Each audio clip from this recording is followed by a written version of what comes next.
नमस्कार, आदाब, सत श्री अकाल। मैं कीर्ति। लश्कर भी तुम्हारा है, सरदार भी तुम्हारा है। तुम झूठ को सच लिख दो, अखबार तुम्हारा है। इस दौर के फरियादी जाए तो जाए कहां, कानून तुम्हारा है, दरबार तुम्हारा है।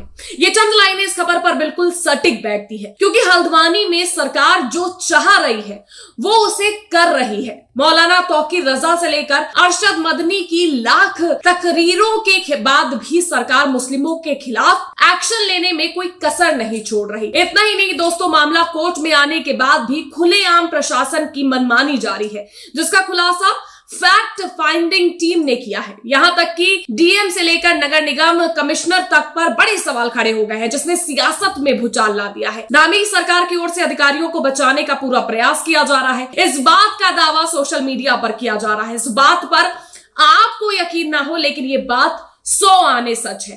खुद फैक्ट फाइंडिंग टीम के मेंबर नदीम से इस बात का खुलासा किया है, जिसके बारे में आगे बताते हैं। लेकिन उससे पहले आपको बता दें, नैनीताल पुलिस ने कुछ लोगों के पोस्टर जारी किए हैं, जिसमें मुस्लिमों के नाम लिखे हुए हैं। इसको चौक चौराहों पर लगाया हुआ है, जबकि मामला अभी भी कोर्ट में है। उसके बाद भी रिपोर्ट्स की माने तो अभी तक 42 उपद्रवियों को गिरफ्तार करने की बात सामने आई है, जिसको लेकर अरशद मदनी समेत कई मौलानाओं ने आवाज उठाई है। सरदार मौलाना अदनान रजा कादरी ने खुला ऐलान किया है। मीडिया रिपोर्ट्स की माने तो ऑल इंडिया रजा एक्शन कमेटी के नायब सदर मौलाना अदनान रजा कादरी ने कहा कि हल्द्वानी नगर निगम ने अतिक्रमण विरोधी अभियान का हवाला देकर मस्जिद और मदरसे को गिराया गया है, जबकि नैनीताल हाई कोर्ट में ये मामला 14 फरवरी को सुना जाना था। उन्होंने कहा कि पुलिस ने स्थिति को नियंत्रण करने के लिए सीधी फायरिंग की, जिसमें बेकसूर लोगों की जान चली गई। राजनीतिक लाभ हासिल करने के लालच में भाजपा सब कुछ भूल बैठी है। मौलाना ने कहा, हल्द्वानी के बनभूलपुरवा कंपनी बाग इलाके में मस्जिद और मदरसे की देखरेख करने वाले परिवार को 30 जनवरी को नोटिस दिया गया था। इसके बाद वो परिवार 6 फरवरी को नैनीताल हाई कोर्ट पहुंच गया। हाई कोर्ट ने दोनों पक्षों की मौजूदगी दर्ज करते हुए मामले को 14 फरवरी के लिए लिस्ट किया था। अदनान रजा ने आरोप लगाया, उसके बाद भी उत्तराखंड के मुख्यमंत्री पुष्कर सिंह धामी ने कहा कि मस्जिद और मदरसा कोर्ट के आदेश पर गिराया गया। मौलाना ने कहा कि फायरिंग में मारे गए बेकसूर लोगों को न्याय दिलाने के लिए कोई कसर नहीं छोड़ेंगे। बता दें, लगातार हल्द्वानी का मामला सुर्खियों में छाया हुआ है।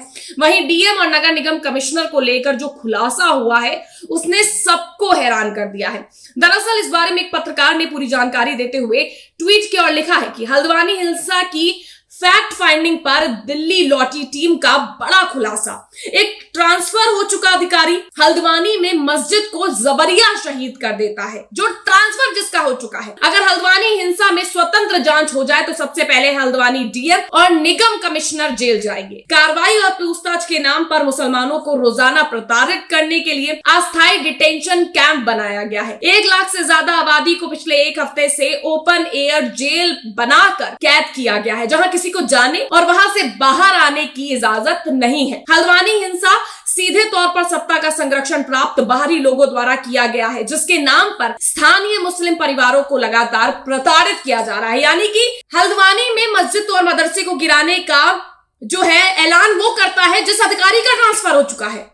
इसके आगे पत्रकार ने दूसरे ट्वीट किया है, जिसमें लिखा है कि हल्द्वानी हिंसा के मामले में पहले दिन से ही नैनीताल डीएम और निगम कमिश्नर की भूमिका संदिग्ध रही है। मामला कोर्ट में आने के बावजूद मस्जिद पर बुलडोजर की कार्रवाई इस मामले में कई सवाल खड़े करती है कि कोर्ट में जब मामला चला गया है तो जो कोर्ट फैसला लेगा, जो अदालत फैसला लेगी, वो कार्रवाई होनी चाहिए। तो अपना मनमाना तरीका क्यों अपनाया गया? आपको बता दें, हाल ही में डीएम ने आरोप भी लगाए थे कि अगर मौलाना फोन उठा लेते तो ये घटना ना होती, जिसको लेकर अब मौलाना ने बड़ा खुलासा किया है। पत्रकार ने ट्वीट करते हुए लिखा है कि हमने सभी मुस्लिम उलेमा को फोन मिलाया पर किसी के फोन नहीं मिले और ये कह डीएम महोदय उठकर चली गई। मतलब 80 लोग जो मुस्लिम उलेमा हैं उनमें से किसी का भी फोन नहीं लगा। अगर हल्द्वानी हिंसा में स्वतंत्र जांच हो जाए तो सबसे पहले निगम कमिश्नर जेल जाएंगे। डीएम की गिरफ्तारी को लेकर अब सोशल मीडिया पर हर कोई आवाज उठा रहा है, ताकि पूरे देश को एक मैसेज जा सके कि जो गलत करेगा उसे सजा मिलकर रहेगी। एक यूजर ने इस पर ट्वीट किया और लिखा है कि हल्द्वानी दंगा के लिए जिम्मेदार डीएम वंदना सिंह चौहान आज नहीं तो कल गिरफ्तार हो जाएंगी, लेकिन उस औरत को किसने ऑर्डर दिया वो तो बच ही जाएगा। यानी कि इसमें संदिग्ध जो है वो अधिकारी संदिग्ध नजर आ रहे हैं। सोचिए, सिर्फ हिंदू मुसलमान करने के लिए अब अधिकारियों तक की भूमिका संदिग्ध होती जा रही है। एक और यूजर ने लिखा है कि इस औरत को गिरफ्तार किया जाए, हल्द्वानी दंगे का सच सबके सामने आ जाएगा। यानी कि उन्होंने सीधे तौर पर कहा कि इन्हें गिरफ्तार कीजिए, इनसे पूछताछ कीजिए और जो भी हल्द्वानी का सच होगा, जिस नियत से मंदिर मदरसा गिराया गया होगा, वो सारी सच्चाई निकलकर सामने आ जाएगी कि क्यों कोर्ट के आदेश के बिना मंदिर मदरसा गिराया गया, इतनी बड़ी हिंसा हो गई, टूरिज्म बर्बाद हो रहा है, लोगों की जान पर बनाई, लोगों ने अपनी जान गंवाई, क्यों इस तरह का माहौल बनाया गया। एक अन्य यूजर ने सवाल उठाते हुए लिखा है कि सही कहा, इसकी जांच हो, सब पता चल जाएगा कि कोर्ट में होने के बाद भी मामला इसने मस्जिद शहीद करने के लिए क्यों कहा, ये किसके इशारों पर काम कर रही है। पर लगता नहीं इसके खिलाफ कुछ भी होगा। यानी कि कोर्ट में आदेश लंबित होने के बावजूद भी अपने आप मन से आदेश पारित कर दिया जाता है, मंदिर मदरसा गिरा दिया जाता है, उस पर जेल बनाने का ऐलान हो जाता है, बहुतों पर गोलियां चल जाती हैं, जानें चली जाती हैं, लेकिन कोई भी संदिग्ध के ऊपर अभी तक कार्रवाई नहीं हो रही। एक पत्रकार ने ट्वीट किया और लिखा है कि वंदना सिंह ने कोर्ट के फैसले का इंतजार न करते हुए मस्जिद पर अवैध बुलडोजर चलाया। देश की न्यायालय का अपमान करने वाली वंदना सिंह की गिरफ्तारी होनी चाहिए। आपको बता दें, जिस तरह से वंदना सिंह की गिरफ्तारी की मांग उठ रही है, उसने सरकार की टेंशन को बढ़ा दिया है। एक और जहां मुस्लिम पर यानी कि मुस्लिमों पर एक तरफा कार्रवाई की तैयारी की जा रही है, तो वहीं दूसरी ओर अब डीएम की भूमिका को सब संदिग्ध मांगने लगे हैं।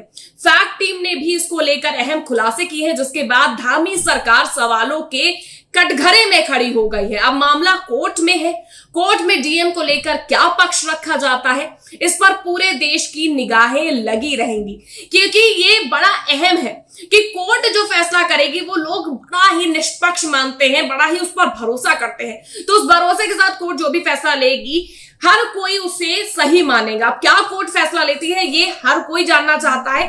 आपकी क्या राय है इस पूरी हिंसा पर, इस पूरी घटना पर, हमें कमेंट बॉक्स में कमेंट करके जरूर बताइएगा। वीडियो को लाइक और शेयर करना और चैनल पर नए हैं तो चैनल को सब्सक्राइब करना मत भूलिएगा।